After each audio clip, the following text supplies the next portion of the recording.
In today's episode, John and Henry deviate a bit from their normal conversation. They have an opportunity to speak with Mike Camarado, who had an outer body experience and received fascinating messages. What's even more amazing is how the parallels between Mike's experience and living a mindful, aware life are parallel paths, all going in the same direction. Enjoy this special episode. Ladies and gentlemen, welcome back to another episode of The Universal Lens. I am, as always, John Emilio, along with my partner in crime, Henry Beltra. Today, as you can see, when we're back in studio. Sorry about that last week. We couldn't line up our schedule, so we had that audio episode. But we're back in studio, and as you can see, there is a third face on the screen. It's my good old friend from back in the day, Michael Camarado, originally from Staten Island, New York. And we used to, back in the day, he's very good friends with my wife's cousin, and we used to have these game nights all the time. And this is when me and Julie first got married, and they were so much fun. We really we used to have a lot of fun. Then Mike kind of moved to PA, I think, for a while. And you know, like everybody, Facebook became the way that people communicated, of course, which had its benefit, right? Of course. And Mike's got an interesting story. So, as all our viewers know, what we talk about on the show is mental health, mindfulness, awareness, how to relate with your thoughts, your emotions, how to kind of navigate life in the thinking mind, how to use it as a tool and not have it use you, and all that beautiful, fun stuff. But for people who do listen, they know that, especially I like to go into this once in a while, very spiritual angle that I would take on it. Yeah, realm. And I'll say things like there's a knowing, like I know I'm connected to something greater than myself. And a lot of times, like, you know, people kind of, that's when they turn their head sideways and like, huh? Mm-hmm. What do you mean? Like, and there's and that knowing is, you know, we'll say things like, you know, I'll say it's a connecting with one consciousness of the universe, or knowing God. And Mike actually has a great story, which ties into kind of that beautifully. We've had a couple of rap sessions already about this. You know, something he went through how many years ago now? Probably 9 years now. 9 years ago. So I don't want to give too much away. I'll let Mike kind of tell the story in his own time and however in detail he wants to go about it. But I would say sit down, hold on to your seats, because if you're a person who has a deep spiritual belief one way or the other, this is a story that kind of will, you know, it'll tickle your fancy, and it'll kind of make you go, wow, that's pretty cool. So Mike, without further ado, I mean, please take it away and give us a little background of. First of all, I want to thank you guys for even having me on the Universal Lens. This is very nice. Thank you very much. Thanks for having me again and listening to my banter, I guess. January 8th, 2016. So it's just been a celebration of 9 years. I had a major heart attack. Wow. Don't recommend it. Neither did the doctors. But I had one. And it's only because I got the typical Staten Island man's diseases of hypertension, diabetes, high blood pressure, and I'm fat. Welcome to the city. Yeah. You know, it all kind of weaves into one huge disease. Yeah. Anyway, I was like this, you know, it's up until I was 51. I'm 60 now. So up until I was 51, I ate crazily, you know, as any... you know, if I have braciole and grandma sauce in my baby bottle, something's going to eventually happen to me when I'm 51 years old. I did the same thing. Honestly. Well, then just be careful. So at any rate, January 8th, 2016, it was about 10:30 at night. I'm with my wife and my daughter, and suddenly I can't breathe. And it wasn't through the nose. It was just I couldn't breathe out of my chest. Yeah. And I can't breathe. What is happening? And I start to really cough. And we're not going to get gross, but I started coughing up yellow foam. Yeah. Now, I never coughed up yellow foam before. And when you see yellow foam come out of your body, you freak. That's right. Yeah. So my wife said, okay, I'm calling the ambulance. Something's going on. Okay, yeah, you better, because I can't breathe. Then I start to like waver, and I can't even get a good breath. I almost start to feel faint. The ambulance comes, and they thought I was having a panic attack.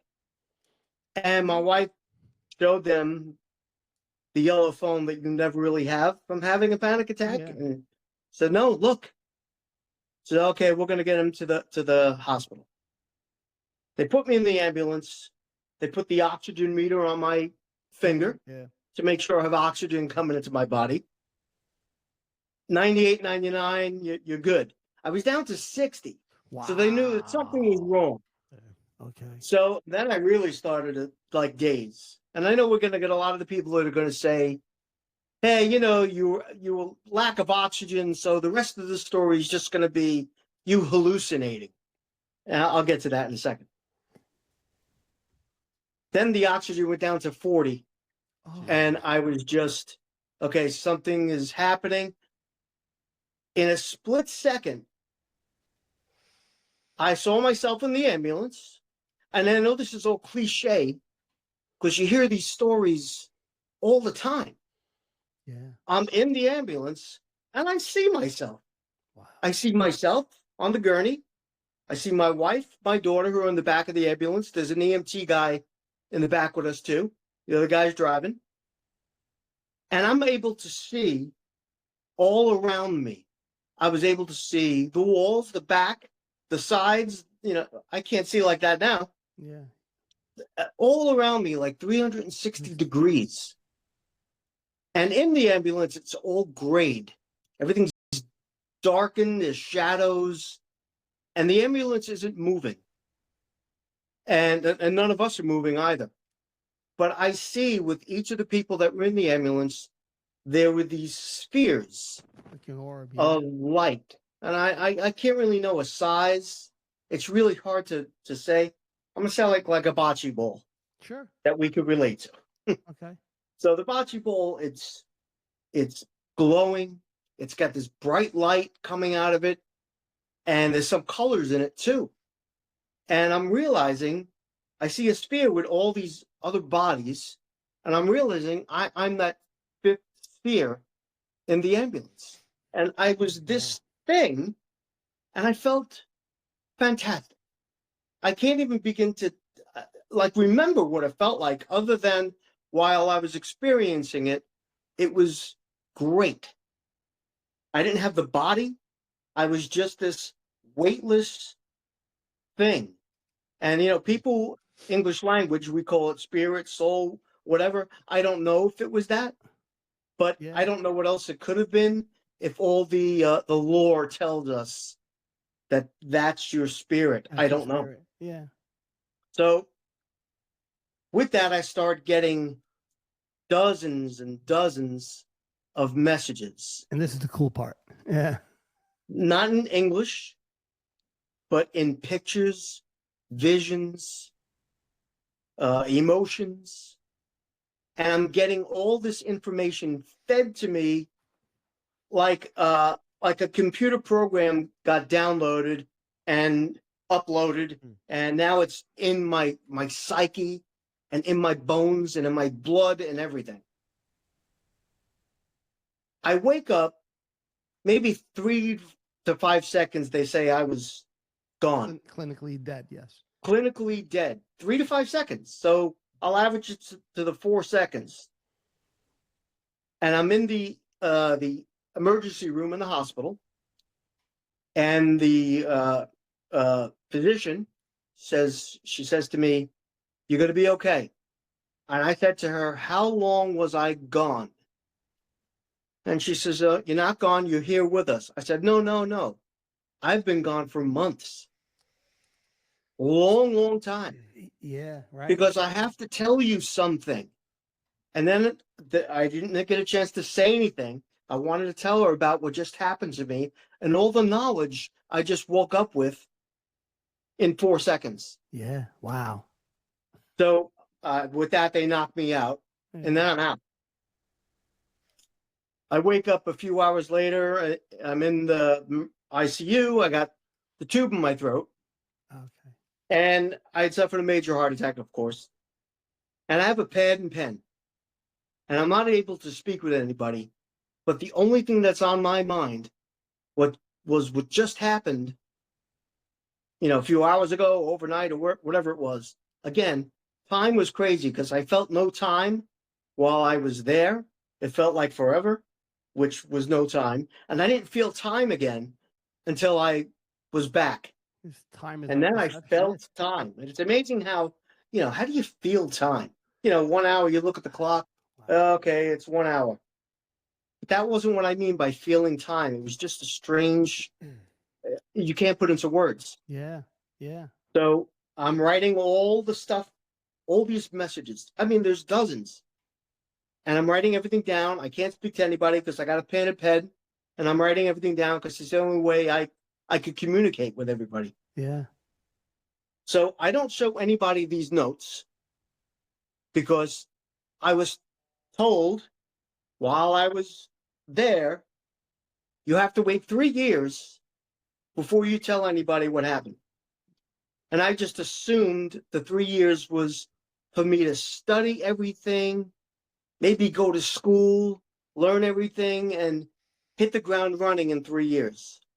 But why keep it a secret? And then I just learned from a buddy of mine who really just put this in perspective. He says to me, that wasn't 3 years for you to hit the ground running because you hit the ground running that night. That 3 years was for obedience. Was I going to listen that I can't tell anyone, even my wife and my daughter, for 3 years? And I didn't because I was afraid to. It's almost like, don't say this or I'm coming to get you. That's how I felt.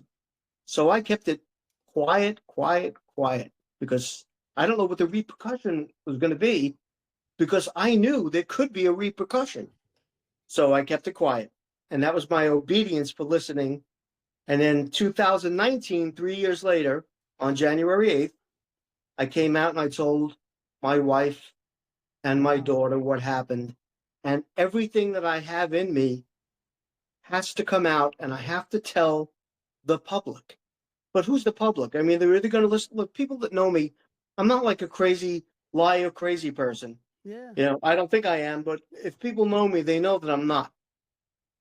I was never really a God guy prior to this. Yeah, you grow up Catholic, in Brooklyn, and, you got to go to church and Catholic school. And I didn't listen to any of that. And then 8th grade, I left Catholic school, and that was the end of God in my life. Yeah. But, is that the proper progression? I don't know. But to me, it was. I didn't believe in, not that I didn't believe in God, but I didn't believe in any of this religious trinkets and go to church every Sunday so you could go to heaven, pray to the saints, say the Our Father and Hail Mary 13 times if you shot somebody in the head. It's just craziness. Yeah, that's the religion part of it, right? So, That's the religion part of it, which was created by man. Yeah. Man-made religion. How many times have we said that on the show? Yeah.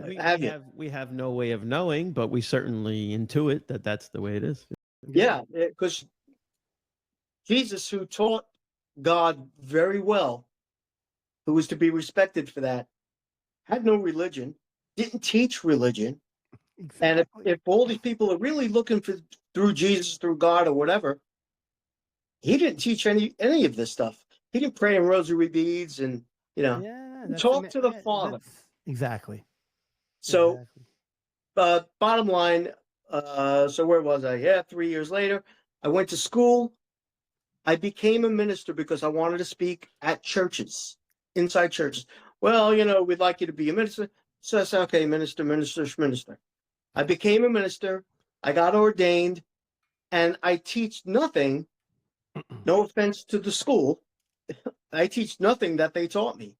I only teach what I learned in those 4 seconds. I couldn't have went to school for 10 years with the knowledge that I came out with after 4 seconds and known all this stuff. And I've been grilled by churches. They test me. they make sure, is this guy for real? Let me see what this passage in the Bible says. And I am so not the minister type, but that's good because I get more people to listen to what I have to say. And again, I'm not in the convincing business. I'm not here to convince anyone of anything.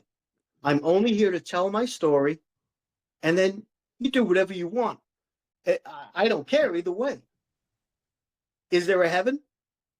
Is there a hell? Is there a God? What are we? And I have all these, what I think are answers, So but these again, are all it's up to what the- people want to make out of it when they talk to me. So these are all things that you, like you said before, you were told, or you kind of were given pictures and images of when you were out for those. And this, I have, and we've talked about this a couple of times, but I have so many questions that go through my mind. I have so many. I'm about to go get a pen and paper. Write them down. Write them down. Write them down. Yeah. One of the first questions, I mean, that I think the audience will have to know is, and we've spoken about this on this show, our perception of time, of clock time, meaning like our watches and the hours and minutes. For you, those 3 seconds you said felt like months because of all this information you were getting, and you actually thought you were out for that long, but you found out it was only a few seconds. I mean, just to even, like, we glaze over that, but and we've said this on the show, like when you go to sleep at night, how come is it you go to sleep and when you wake up, 8 hours could have passed, but it feels like 2 seconds in to you sometimes, because that perception of time disappears when we kind of go back to wherever we are and we're not in this human state. So, I mean, that was amazing. The orbs was another part, right? Seeing these orbs of spirit or energy, and language has a lot to do with it. Like words that Mike might use, that I use a lot of the same words, but maybe somebody else doesn't. But like, do they all mean the same thing? Are they all speaking of the same thing? But more importantly, and this is what you haven't, I don't think you've said yet, what was the what was the message that you were given? And we've spoken about it, but so you can tell everybody else, what is the message that you were given, like the main part of it? Okay. There were dozens. In fact, I don't even know how many there were. I could go on and on. The main message, there were a few main messages. Sure. Okay. A, list them. Go for it. Yeah. A, there is a God. Now, the word God, English language, here we go. Everybody has a different vision of what God is. Yeah, absolutely. I'm just going to blanket it by saying there is a God. There is an intelligence that created us, every natural thing in the world. Not a car, not a building, but every natural thing in this world was created by this mathematical intelligence. Math is going to be the biggest thing in this message, because math, not invented by man uses math. This math is not only math is a concept, it's an idea. Yes, I agreed. This idea was created by this intelligence that was able to shape all of our atoms and molecules and whatever other smaller things there are in this world to behave in a way, mathematically, to create life or non-life, but a natural thing. When you look at, we have a code. I call it God's code. God has a code for every natural thing. It's either a living natural thing or it's a non-living natural thing, like a rock or sand or soil or whatever. Living things, I don't have to go into that. You know what we are. Yeah. There's a code. That code is always in a living thing, which separates from non-living. The code is always moving, it's always computing, and it's always calculating in a living thing. If a little kid falls and skins his knee, He doesn't have to think about healing his knee. It's going to scab, it's going to bleed or whatever, scab, and it's going to become skin again, because the code Heals. we're programmed with God's code. We're riddled with God. So if you want to believe in God, we're riddled with him. That code is always moving, computing, and calculating, which is why we can heal. Now, look, some people can't heal things. I got it. It makes sense. The code goes awry at points. However, if a rock splits in half, that code isn't going to move, compute, and calculate. It's not going to grow new rock. So it's a static code. Gotcha. But this code is in everything. So there is a God. We are spiritual beings. I'll take this to every bank, and I'll invest every penny of my money into saying this, that we're spiritual beings. Yep, we have our bodies. Our bodies are the biological code. There's an English word, it's biology. Yes. Because people tell me that all the time. Mike, you're just describing biology. Yes, that's the English word for it. You're right.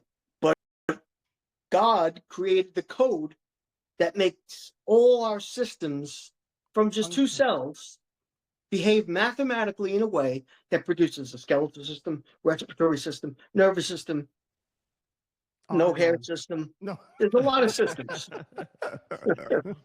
So whatever the code is, it's programmed to do all this stuff. And we don't have to think about it. Because if we had to think about creating another human being, we couldn't. Because we are not to know what God's code is. But we have the gift of it, that we can do it without conscious thought. And we can create another human being without conscious thought, unfortunately. So we can make humans. However, when I can say sperm, correct? Yeah, You can always edit if I can. When the sperm and the cell get together, that creates the spirit. Your spirit is not here yet. Once these two things get together, the code starts activating for a physical trait between you, your mother, and your father. And then the spirit is created by God. Yes, we're going to look like our mom and our dad, because that's the code. But when the spirit is created, God only cares about that spirit. He's not looking at your head, your beard. Ladies, I don't know. Yeah. He's not looking at anything else. He doesn't care what you do for a living. Doesn't care. Yeah. It's all about your spirit. Wow. And now that's the way I walk around all day. Is first of all, I speak with God all day. I look at everyone's spirits all day. I don't look at their physical appearance. It's hard not to, but I can, it's the way we can recognize each other.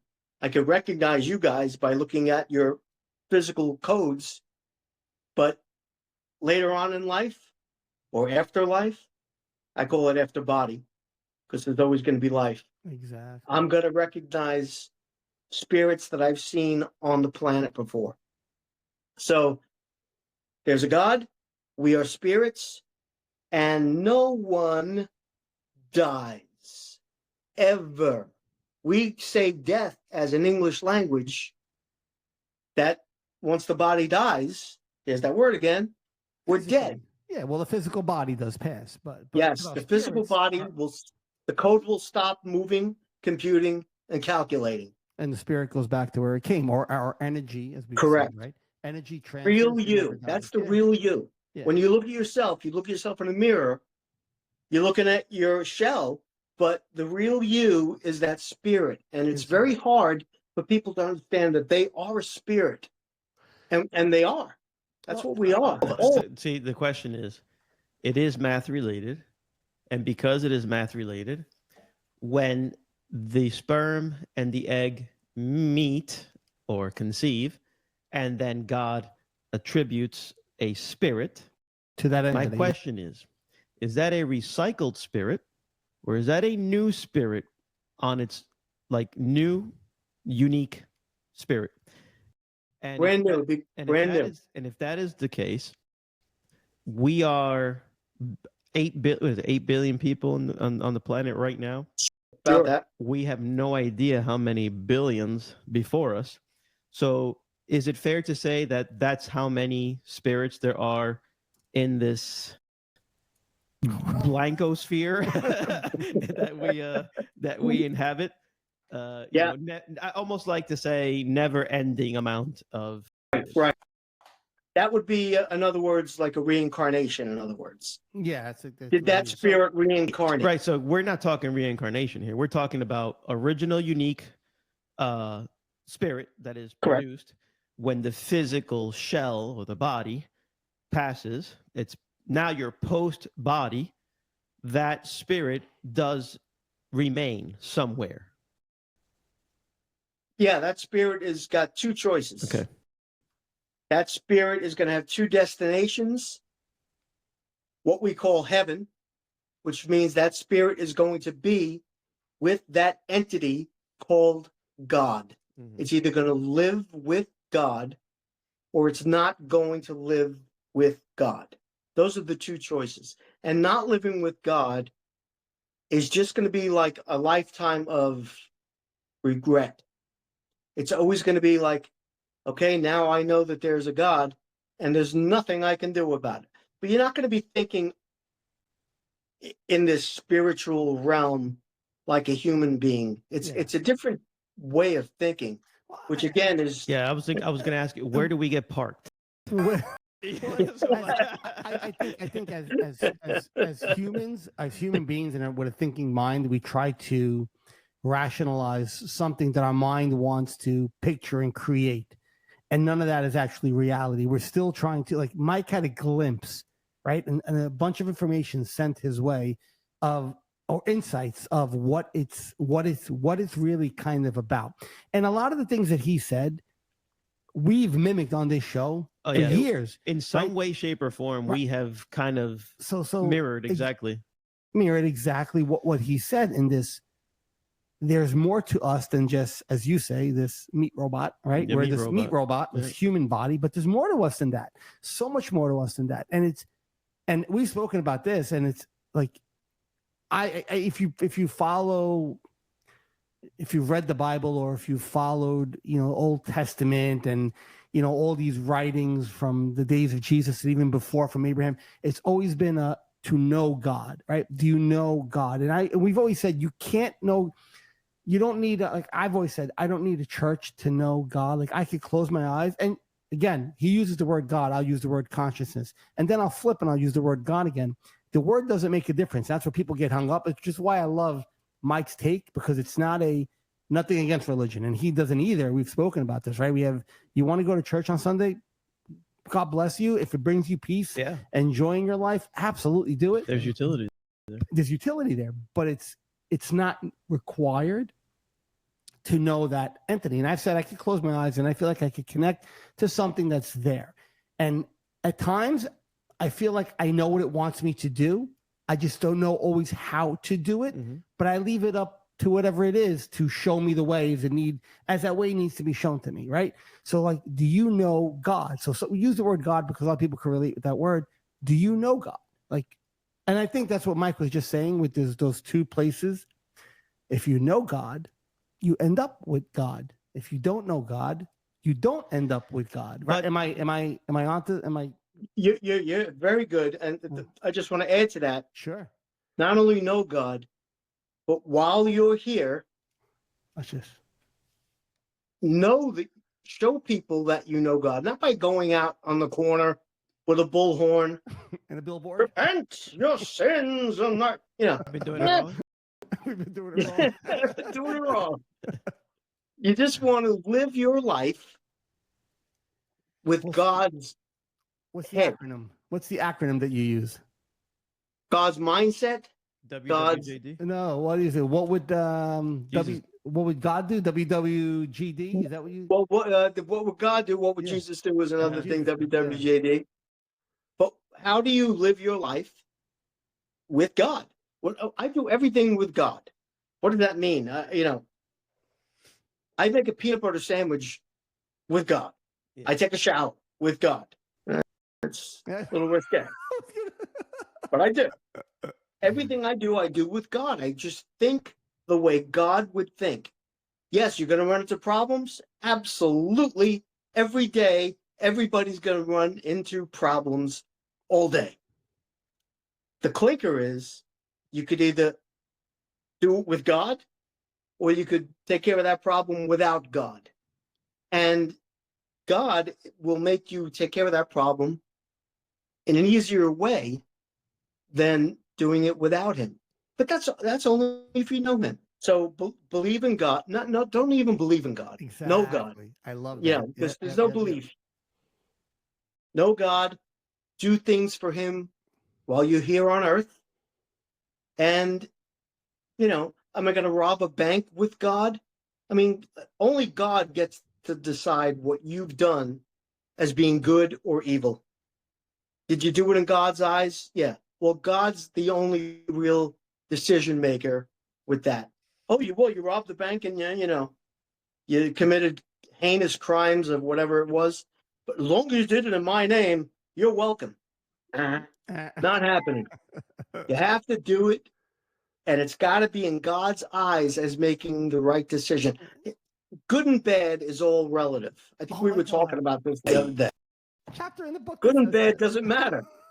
It only matters in the eyes of God. It's an opinion. And he doesn't have any eyes. Yeah, and I call him he, father, whatever. He's not a male, he's not a female. Just either. language. It's just God, right? Yeah. When God's good and evil is the only thing that matters. When you set out to make a goal and you reach that goal, it was a good outcome. If you set out a goal and you don't reach that goal, it's a bad outcome. So good and bad is all relative. Yeah, they're opinions. And I don't want to bring up terrible things, but the yahoos that flew their planes into the buildings on 9/11, that was their goal. They thought they were doing something good in their They eyes. did a good goal. And now to us, it was a bad goal. Yeah, sure. But now in God's eyes, how does real God, true God, see that as an action? And that's what they have to answer to. Not what we think our good goals are and our bad goals are. What did God think the good goal or the evil goal was? Mike just described the chapter in my book. And you never read it. I don't know if it's coming across, but my head is spinning and I'm biting my lip because if I did not practice mindfulness, I'd be saying, shut up, I got a lot of stuff I want to say. Yeah. And I have a bunch of stuff I want to ask. Yeah. But I'm trying. So the mindfulness help. You have no idea. Yeah, sure. I'm trying my best because I am so enthralled.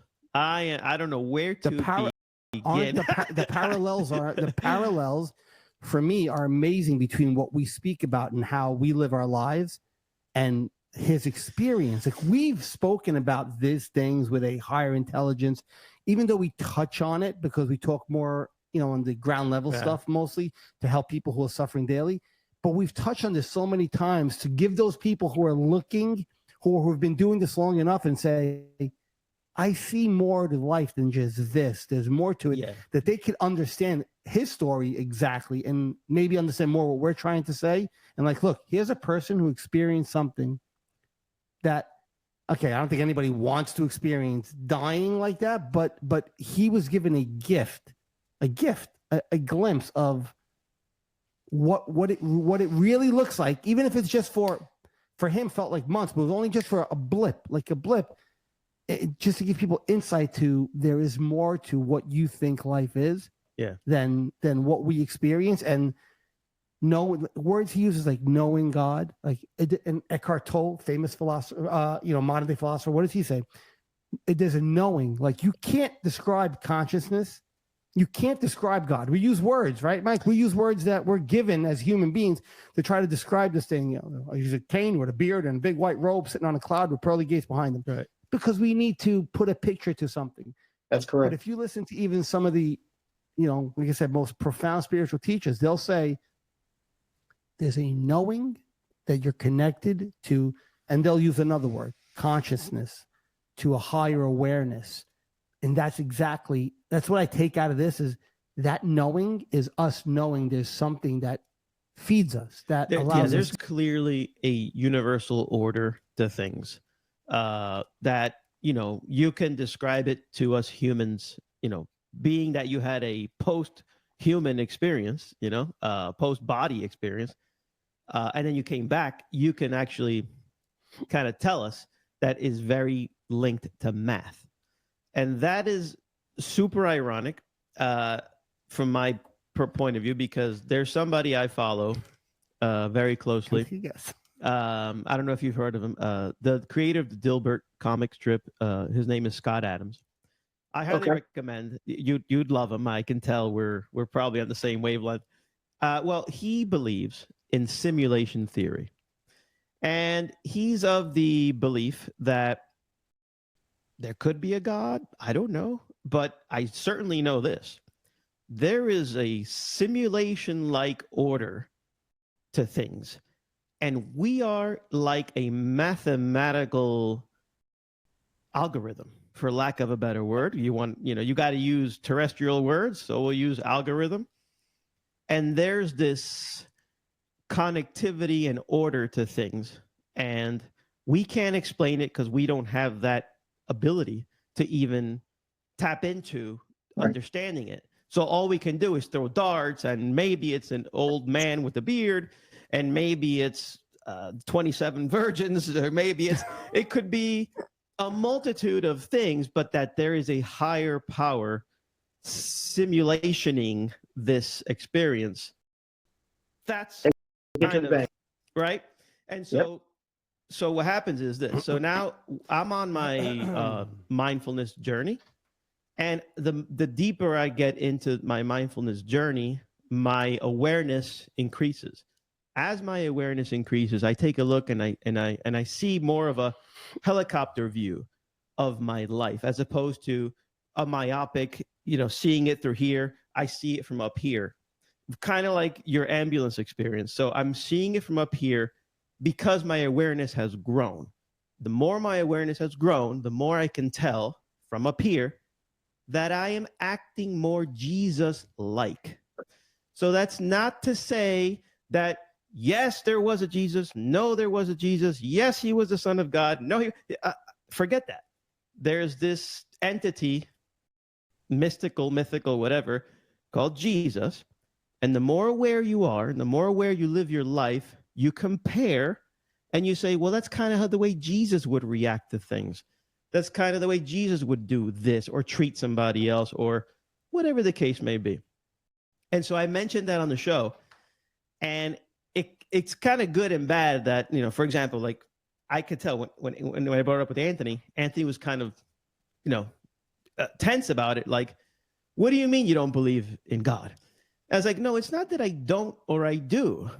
It's simply that if you want to believe in that particular story, God bless. If it works, God bless. If it makes you a more mindful and aware person, absolutely. It has a purpose.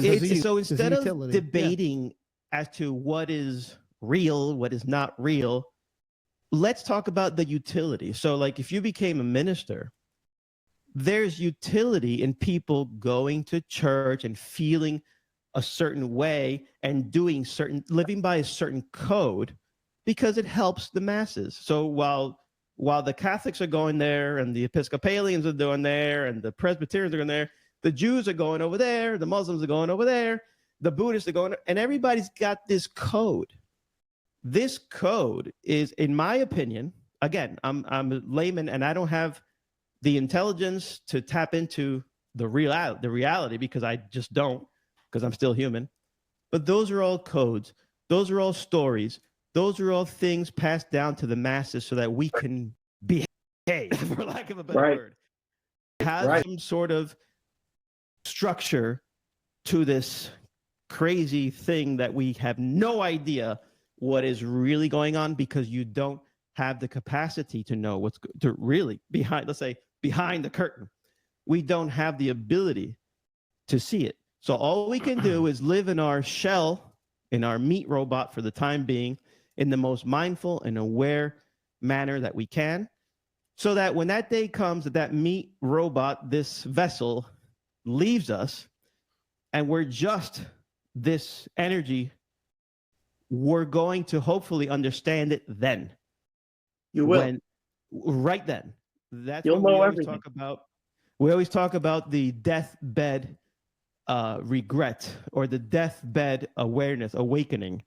You only awaken when you're on your deathbed and you know it's real. And the doctor said you have about 24 hours. Only then does reality hit. Only then do you turn to your wife or your kids or whatever that you know you love them to no end, but you had no idea just how much, you know? Mm-hmm. So that's why, and by the way, why are we going through this? Well, I don't know. Why are we here? I don't know. It's for us to try to. I mean, yeah. Go ahead. Go. Michael, go ahead. Front row. Why are we here? Good question. First of all, I think your mindfulness is great, because you are really getting to know your spirit. You're getting to realize that you have a spirit. So every time we talk about mindfulness, and again, I'm not an expert at all on mindfulness, but what you're describing to me and what you said on these podcasts, I believe is just realizing that I'm a spiritual being and I'm getting to know who my spirit is, who I really, truly am. Not what the world perceives of me, but my mindfulness is connecting me to my spirit, which is therefore connecting with God, because it's the only way you can connect with God, through your spirit. I can't, you speak to God physically through the mouth. You don't have to make the sign of the cross. You don't have to speak it out loud. Your spirit speaks. It communicates with what they call the Holy Spirit, or God himself. And that's how you can talk directly to God. You don't need to go to a confession. You don't need to talk to a priest. Nothing wrong with it. No. Don't write in. But you don't have to do any of that stuff. You can talk directly to the boss, because the boss wants you to talk to him. He doesn't want you to go through everybody else. Why are you talking to Saint blah, blah, blah, blah? You could come right to me and you could speak directly to me. In fact, I created that guy you're talking to. It's just a guy. It's just a human being. Exactly. I'm God. There's nobody higher. I'm the entity. I'm the power that did everything. You come to me. It's almost like the Godfather. You come to me and I'll take care of you. So that's your mindfulness. Now, where do we go? Why are we doing all this? Why do we get 50, 60, 70, 80, 90, maybe 100 years if we're lucky? Why are we here? This is going to sound cliche, because I know we heard these words before. Spiritual battle between good and evil. Now, is there a devil? Let's just break down the word devil. D-E-V-I-L. Now, I know it's an English word, but it's the evil. Mm-hmm. So that devil is the evil. Mm-hmm. There's an evilness, not good and bad, good and evil. And it's God's eyes. You want to be on the good side when you go? You want to be on the bad side? I don't care. Have a good time. There's a good and an evil, and there's a spiritual battle, and he's checking all these spirits, because there's no time for God. So he's not waiting 100 years for us to die, for our bodies to die to get us. It's like this. And when he gets his people, which are much less than the evil people, believe me, right now, the spiritual battle, God is eventually going to win, but he needs as many as he can to take, spiritual-wise, to live with him, because that's going to be, that's his goal.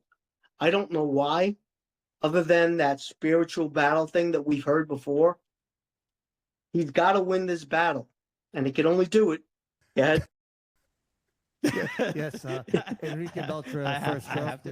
That's in the front, please. So I can't tell you how many times I felt that.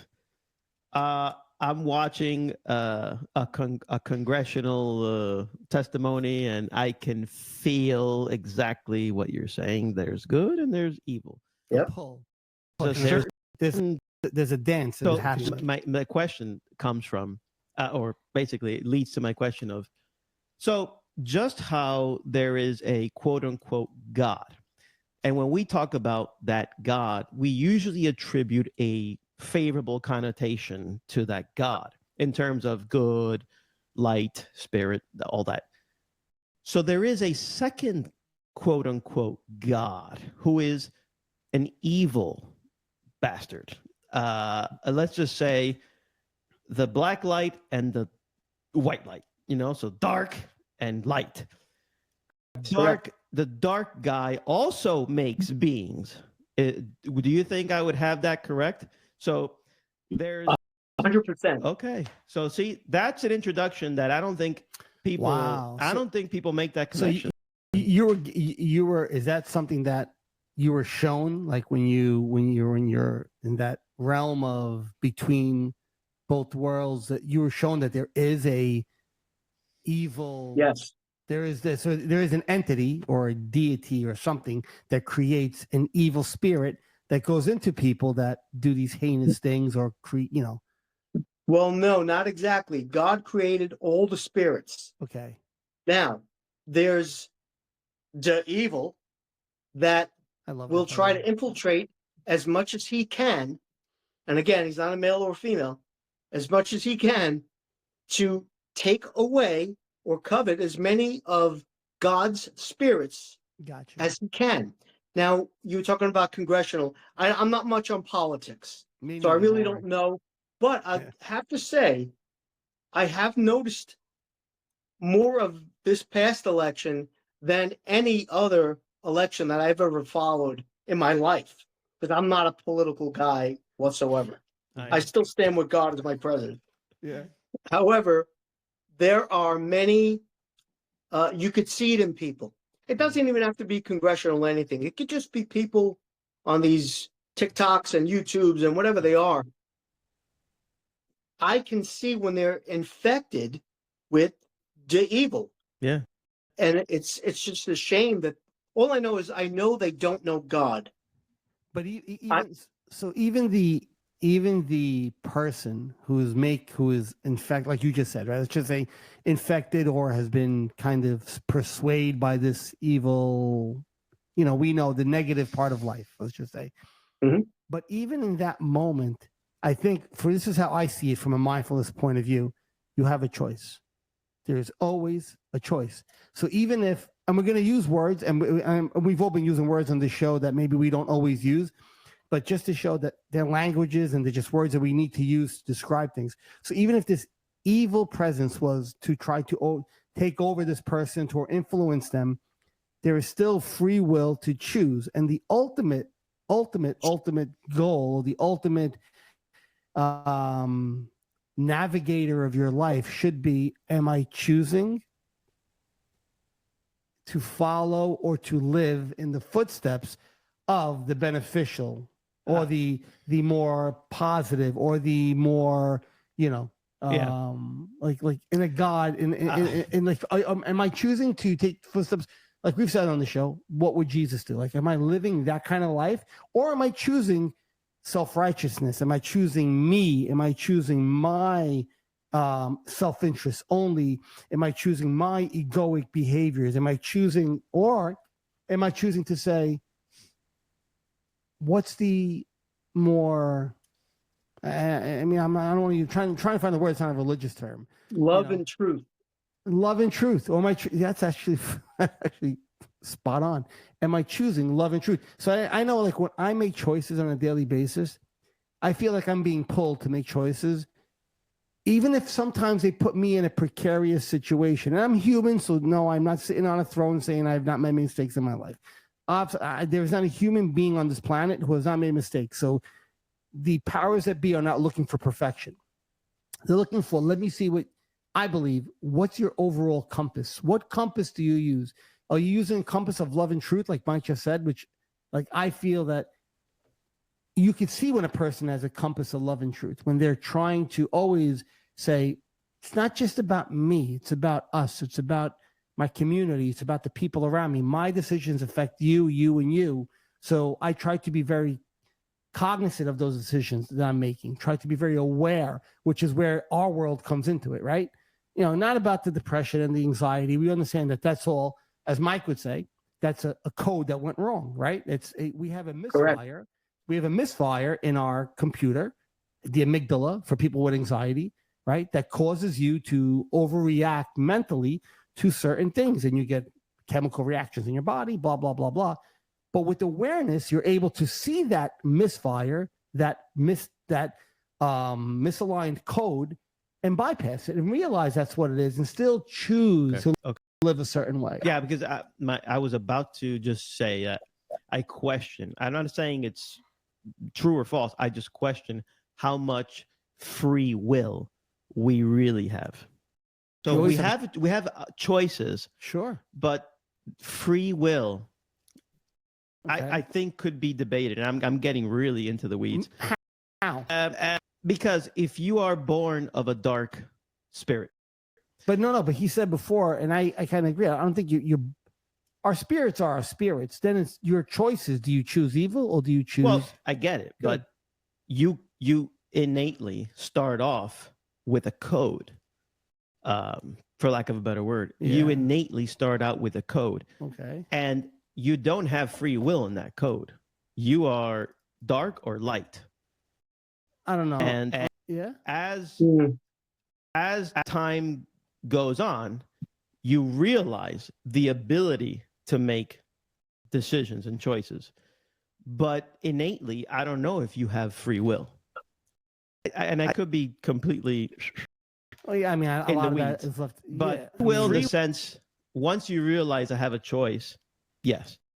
So you only have. But you're born with a certain encoding. Yeah, but even with that encoding or whatever code, whatever word everybody wants to use, if you have awareness, and that's the key. If you don't have awareness, you follow this predetermined bias, which is put into your right. And the bias you could call it a code. Bias could be part of your code, your environmental surroundings, what you were taught, what you were told, what you believe. Those become your decision makers in life. With awareness, you get to pull back and say, wait a second.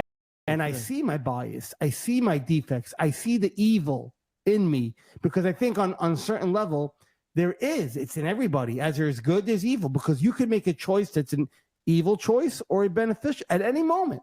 So I think everybody has it in them.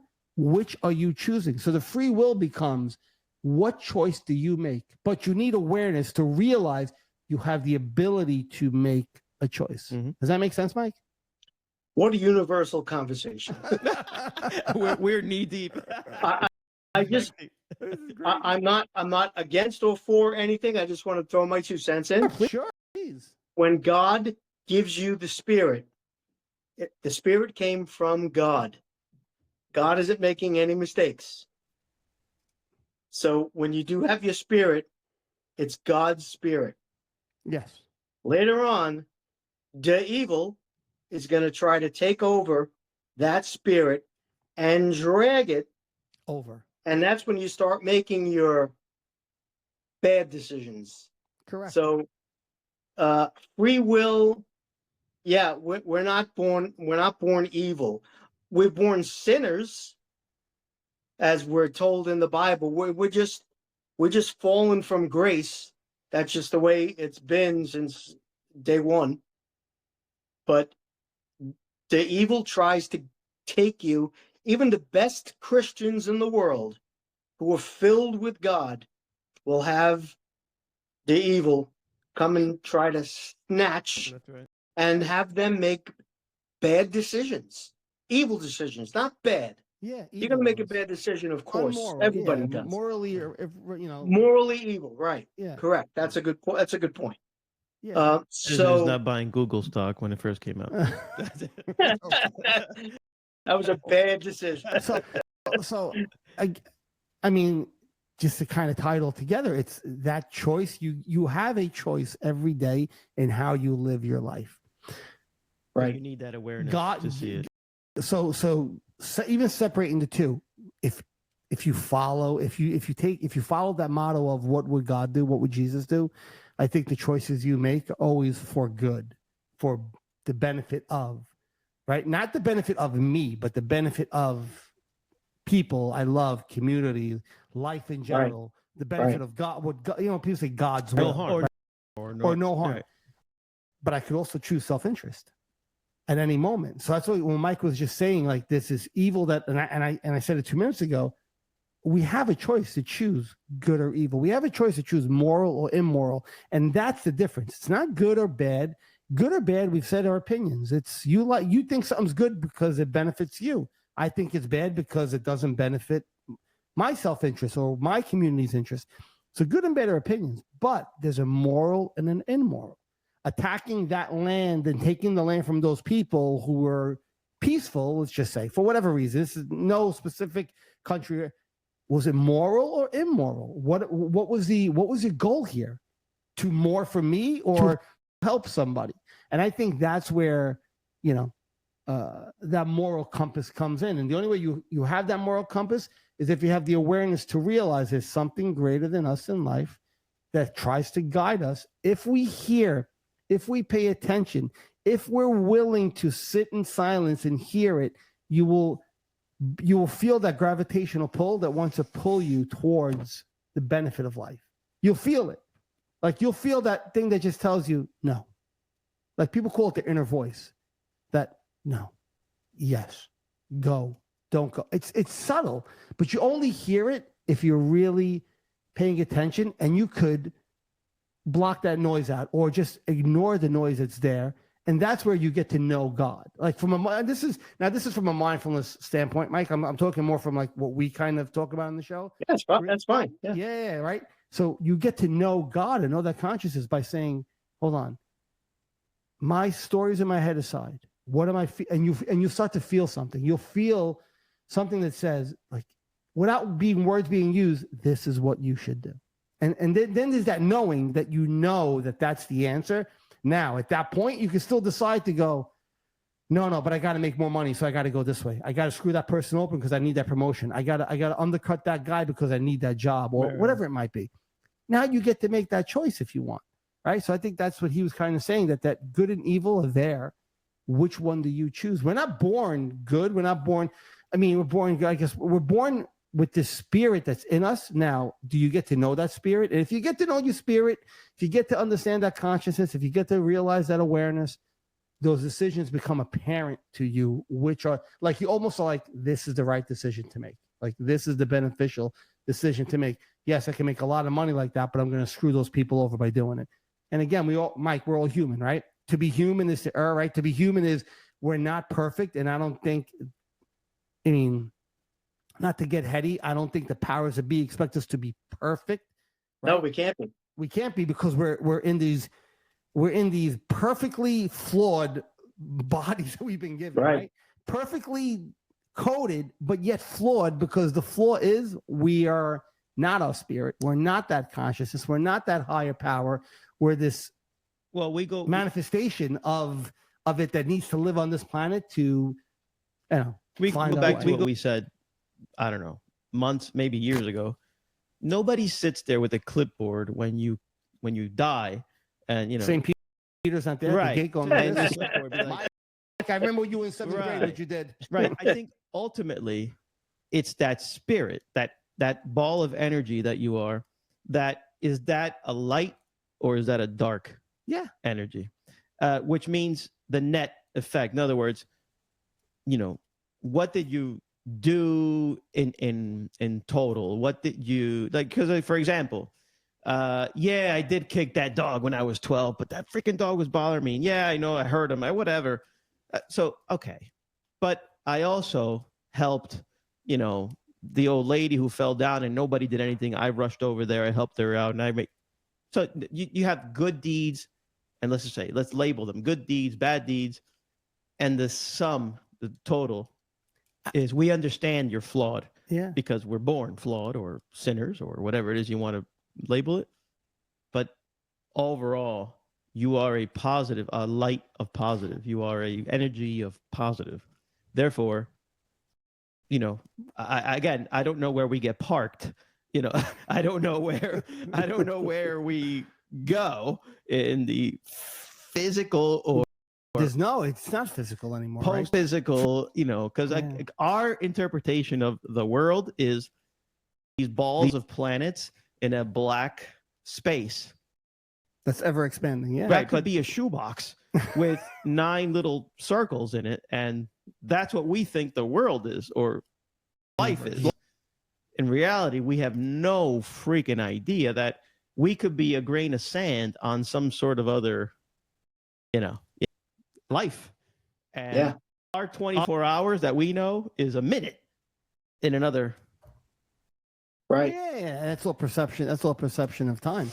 But I mean, I'll go back to what I said before, and you were just kind of touching on it. If you have good deeds, bad deeds, whatever mistakes you make in your life, I go back to this. Prior to being aware that you have the ability to choose, there's a difference here. When you're aware that you're able to make a choice, what did you choose? Everything changes now. Before I was aware that I can make a choice, and I was just going by this, what I think was my thinking mind telling me things, but I was following it because I didn't realize I could choose to not follow it. Okay, blindly, didn't understand, or as spiritual teachers say, unconscious. But once you're conscious, and now you're aware, and now you realize the choices you're making. What choices are you making? And I think that's where you really get to know your spirit, and you get to know God even more. You're right. Because now you realize, wait, I'm able to choose for a greater good. Like I can feel it and connect to it, but I'm still going to choose to do evil things. That's where I think then, whatever, when that moment does come for all of us, what it's going to be like. Again, Mike's the only one out of the 3 of us who actually has an experience in this. We put this together through. You look good. For me and Henry, it was through intense suffering, mental suffering, that we were able to get to where you got. We didn't get to experience the outer body experience because we physically died. But for us, our minds broke us to the point where we didn't see what you saw, but we understand what you saw without ever seeing it. Without having a vision, we understood it and realized it because we were forced to snap out of this coma that we were in, or snap out of this trance of the mind was just beating us. The algorithm living. Yeah, the algorithm living broke us, and we were able to. So when you say what you said, like for 2 people who didn't experience that experience, we could sit here and go, I totally understand 100%. Then I did my job. Said every word you said, from the mathematical code to there's an order to things, to there being a God or a deity or a universal presence or a consciousness, whatever word we want to put to it. There is something that is inside of us, an energy that transfers, a spirit that transfers, a soul that transfers, whatever word you want to use. We understood that without ever having to experience that. And I think the world needs, I guess it'd be cool if everybody could kind of get a glimpse of it without having to die, but get a glimpse of it. But if you can't, we're trying to kind of give people that vision that 2 different worlds. A person who didn't really practice mindfulness, it wasn't his thing, but had an experience in death that showed him basically what we talk about here, but our experience was different, right? Our experience, we always said there's different portals to get to know God or consciousness of the universe. Which door are you going to take? Mike had to use that door to get all this information. We used a different door, but they all lead to the same, like what do they say? All stairways lead to heaven, right? Sure. They all lead the same place. Or all roads lead to Rome, whatever you want to say. Actually, that was a great actually, Mike, I could do this for days, but I just want to ask you, so prior to your heart attack incident, were you living a conscious life? Were you completely blind? You were just basically, it is what it is type of guy? That's what it was. I did believe that anybody could believe whatever they want to believe. I still believe that, actually. Yeah. Just believe whatever you want to believe. just don't harm any of it. That's right. And that's really how I lived my life prior to. But I didn't think about God consciously at all. Post heart attack incident, post this thing that you went through, I don't even know what to call it because there is no name for it. But post this thing, your relationships with the people you love around you, you know, right? Your kids, your wife, how much more intense is that feeling, that connection? Like, I would imagine it's the difference between a 0 and 100. Yeah. And it's not only them, it's everybody. I only see people's spirits before I see their face. I see their face just to know what spirit I'm talking. We say that all the time. He doesn't see the personality. Yeah. He sees the being behind the personality. But Which exactly. sometimes could be difficult because the personality can be very strong. But even that person, if you just But I'll know their spirit. yes, I'll know it. But what he's saying is exactly what we've said many times, where I'm able to sit in a room and feel somebody's energy, and I can feel the energy of that person near me. And sometimes you feel positively, sometimes you feel negatively. yeah, strong pull or a push, Right? Or, And I explained that to you, that it just happens because you are so aware, you are so in tune, and you are so paying attention that you feel that. And it's hard to explain if you don't practice this. You know what I'm talking about, because I know. I walk into a room, I feel the person that's in pain first. You see the spirit behind the eyeballs. You know, it's strange. It's hard to explain. For me, it's difficult to put into words, but you can see the spirit behind the eyeballs. And it's like some people have a dark, what I say is dark light, and some people have a light. And it's just depends on how it hits you. But you know, that is just a perception that I have, again, in this practice. And of course, Mike comes out of it in like 4 seconds. In 4 seconds. Yeah. In 4 seconds, he got. Took me 7 years to realize. He realized it. He was downloaded the newest version of the iOS, and he's like, I guess, big thing is, I'm very non-confrontational now. If someone disagrees with me, and over the past 6 years, there have been dozens and dozens of people that are. You don't have to agree with me. And all I say is, okay. Oh my God. People hate when I do that too. They like, what do you mean? Yo, they don't like when I do it either. I'm like, what answer? They want to keep going. They want to keep going. I'm like, okay. But don't forget that there's the evil out there. Yes. That is trying to infiltrate you. And, you know, I know that I'm going to be attacked from all sides now because of my knowledge of God and that other guy. Yeah, red face, beard, horns, pitchfork. And we could go for another hour even just on that topic. Yeah. Easily the are you being tested? Like, now that you have this ability, does that darker presence come after you even more? Does you try to be pulled over even more? Yes. You know, like the old adage, the devil leaves. The devil leave. If people who leave a perfect life it's like the devil leaves you alone because you're they say you're living the devil's will, so he doesn't give you hardships. Keep doing what you're doing, right? And the person who's struggling, why do they keep going? Why do they keep wait? Good. Let me interject right there. Please. The people that are having those great lives, don't think that devil guy ain't involved. No, they don't. I agree. Yeah, they don't believe it. 100%. Doesn't matter if you're having a good life or a homeless life.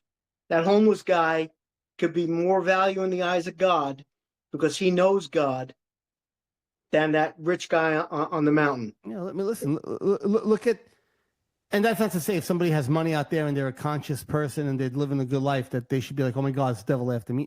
No, right. Look at the life you're living. I mean, not every person who knows God is financially suffering. Not every person who doesn't know God is also financially, but like, pay attention to those nuances. Yeah. You know, look, and then we'll end it on that. We'll end it on this. If you believe that, if the stories of the gospel, look what God did to his son. Look what he put his own son through, right? a man who knew God, preached about God, coming to the kingdom of heaven, presence and awareness, spoke about all these beautiful things, and he suffered a very, for those times especially, even nowadays, barbaric death. What, right? It's not about the dying part. Is what did you do up until that moment? Right. Amen. I agree. I concur. Amen. I don't know what they say. Amen. I concur. Whatever you do. Amen. I concur. I end all my shows with whatever you do it with God. Everything I love that. you do. And final thing, I'm a man of science as well. I've always loved science and math. Science, now I know, is just man's way of trying to figure out what God did. So when everybody tells me about the science thing, yeah, of course you got the science, but you're trying to figure out what the creator did. And sometimes we're good at it, sometimes we're not so good at it. Right. But two quotes. Yeah, go ahead. Oh no, those are my two quotes. Oh, okay. And I do have a stupid plug, and I don't make any money on it. I have a 22-part video series on YouTube that everybody can get all their answers. You're not going to get all your answers. I'll put the link in the description because I can click where the link is. I'll put the link in the description. Absolutely. Yeah, but check. Look, he does on YouTube. He has this 22-part, and I watched a couple of them. I really got to get through the rest of them. And he's just on a whiteboard explaining stuff. I mean, if you're interested in it, definitely check it out. You also wrote a book. I don't even promote it. It's called The Cry of God. But again, I'm not in this for the money. It might benefit. I look the same thing I do. I'm very horrible at promoting anything, especially my own stuff. I'm humble. I have the book out, but I don't promote. I never really promote the book anywhere. And it's but there might be somebody who it might help. So The Cry of God. Is it on Amazon or it's on Amazon? Yeah. In fact, Africa buys 50 books every January. Really? It goes to a school, and then they give it to their students, and which is probably the biggest seller I do. But it's only poems and prose and prayers, and it's just a very short 52-week. You read one of these things a week. And there's little hidden meanings in all of these little poems that if you look deep, read between the lines, and maybe you'll read it a second time and you'll say, I know what he's talking about now. Yeah. That's awesome. And that's it. I got nothing else to say. No, Drop the mic. I'd love to bring him on again later on. Oh, we can absolutely. I have so much more. Absolutely. So much more. I'd love to. Yeah, write your questions down, man. I'd love to come back on. Absolutely. Just tell me, give some people time to see this vid so they don't get sick of my face. And then they get sick of ours. You got sick of ours yet, Mike. You're good. Don't worry about it. We're 92 episodes into this. So all right, cool. All right. Okay. Well, Mike, thanks for coming. Thanks for having me, man. Yeah, man. Really nice. Thank you. We appreciate it. Thank you. No You're problem, amazing, man. Mike. Thank you. Thank you. Thank you very much. Appreciate it. You guys are professional. Very nice. I'll text you later. I'll let you know when it's out, and I have to just edit it. And stuff. All right, buddy. Thank you very much, guys. You got it. Take care. Take care, bud. All right. Thank you. Bye-bye.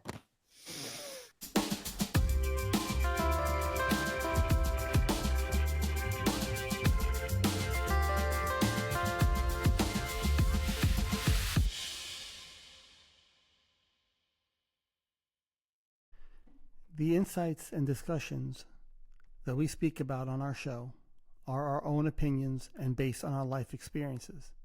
If you or someone in your family or someone you know is suffering and in need of help, please get them that help through medical attention or seeking proper therapy. Again, what we speak about are based on our experiences and not intended to be taken as a form of therapy. Thank you.